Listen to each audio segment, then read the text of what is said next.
డ్రింకులే తాగమని డబ్బిచ్చుంటే ఇవాళ 10 నిమిషాలు మాట్లాడడానికి బహుశా నా కంఠం పనికొచ్చి ఉండేది కాదు. నేను తరించాను అంటే నా తల్లి నాకు పెట్టిన భిక్ష, అమ్మ పెట్టిన మజ్జిగ. ఇవాళ పిల్లల్ని చూడండి, చాలా మంది పిల్లలు నాకు పెరిగొద్దు, నాకు మజ్జిగొద్దు. ఎప్పుడూ ఏం కావాలి? దిక్కుమాలిన బిర్యానీలు. అమ్మలు అలాగే వండి పెడతారు. లోపల దాహం పెంచేసేటటువంటి పదార్థాలు, రజోగుణ భూయిష్టమైన పదార్థాలు, తమోగుణ భూయిష్టమైన పదార్థాలు, సత్వగుణ ప్రధానమైన ఆహారమే కొరవడిపోతుంది. నేను ఈ మధ్య కాలంలో ఓ చదువుకుంటున్న పిల్లతో ఒక మాట అన్నాను. అమ్మా, మేము బ్యాంకుకి వెడితే ఎప్పుడైనా విత్డ్రాయల్ ఫామ్ రాసుకోవాల్సి వస్తే ఆ విత్డ్రాయల్ ఫామ్ నింపుకోవడం రాని వాళ్ళు మా దగ్గరికి వచ్చి, అయ్యా ఒక 500 రూపాయలకి విత్డ్రాయల్ ఫామ్ రాసి పెట్టండి అని అడిగేవారు. అడుగుతుంటే ఇప్పటికీ ఎవరికైనా విత్డ్రాయల్ ఫామ్ రాసి పెడుతుంటాం. అలా ఇంకొక 8 ఏళ్ళో 5 ఏళ్ళో దాటిపోతే తెలియనటువంటి వాడు, ఈ తరం వాడు ఎవడైనా హోటల్కి వెడితే, ఎప్పుడో తప్ప హోటల్కి వెళ్ళడం అలవాటు లేని వాడు హోటల్కి వెడితే ఒక సహాయకుడిని తీసుకెళ్లవలసి ఉంటుంది, బ్యాంకులో విత్డ్రాయల్ ఫామ్ రాసినట్టు. ఎందుకంటే వాడు ఇప్పుడు ఏమి చెప్పడు, మీకు ఓ కార్డు ఇస్తాడు. అది మీరు చదివారనుకోండి, అది ఏమిటో గోబీ మట్టర్, ఆలు పట్టర్, ఏదో లేకపోతే రోస్ట్ పన్నీర్. అంటే పన్నీర్ ఏమిటి, పులుసు ఏమిటి, పేర్లు ఏమిటి, ఏమిటో ఒక్కటి అర్థం కాదు. ఇటువాణ్ణి చూస్తే ఏదో తింటుంటాడు, అటువాణ్ణి చూస్తే ఏదో తింటుంటాడు.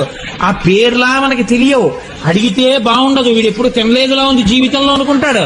అందుకని తోడు ఎవరినన్నా పిల్లని తీసుకెళ్లి ఆ పిల్ల చెవిలో మంత్రోపదేశం చేసినట్టు, తాతగారండి తాతగారండి వెన్న రాసిన రొట్టికే ఏమంటారండి దాన్ని, నాన్ అంట.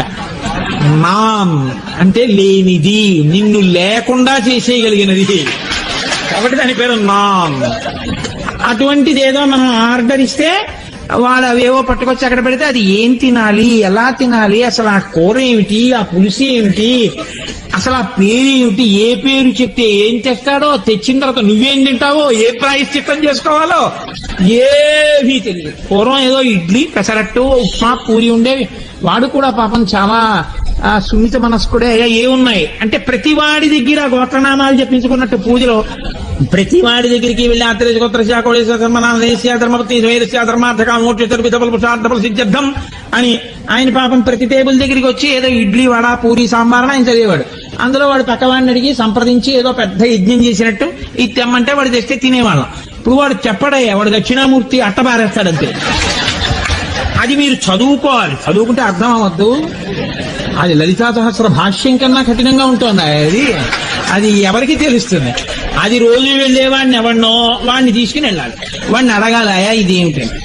మీరు కానీ ఒకవేళ అక్కడ పరిశేచనం చేయడం, చెప్పులు ఇప్పడం ఇలాంటివి చేశారనుకోండి, మీరు మళ్ళీ వెర్రేడి కింద చూస్తారు అక్కడ అందరూ. కాబట్టి మీరు కూడా బూట్లు అవి వేసుకుని మీ చేత్తో మీరు తినకూడదు. ఏదో పులి పంజా లాంటివి కొన్ని ఉంటాయి, దాంతో ఇలా పట్టుకుని ఇంకో దాన్ని పొడిచి పీకి మీరు తింటే మీరు చాలా సంస్కృతి ఉన్నవారు. మీరు అలా చేయలేకపోయారనుకోండి, మీరు సంస్కృతి విహీనులు. ఏ జాతిలో ఇంటికి వచ్చిన వాళ్ళకి మజ్జిగ ఇచ్చిన జాతిలో ఇది మన జాతి సంస్కృతి. వాళ్ళ పొరుగింటి పుల్లకూర రుచి, అక్కరలేనివన్నీ నెత్తికెత్తుకోవడమే. ఏది అసలు మన సంప్రదాయమో అది మనకు అక్కర్లేదు. అలా చెప్పిన తల్లులు లేరు, నన్ను క్షమించండి. నోర్మోయి బిర్యానీ ఏమిటే, అన్నం తిను, పప్పు అన్నం కలిపి పెడతాను తిను అన్న తల్లి లేదు. ఆవిడ అడిగింది ఈవిడ అదే వండుతుంది. కాబట్టి పిల్లల్ని ఎందుకు అనాలి?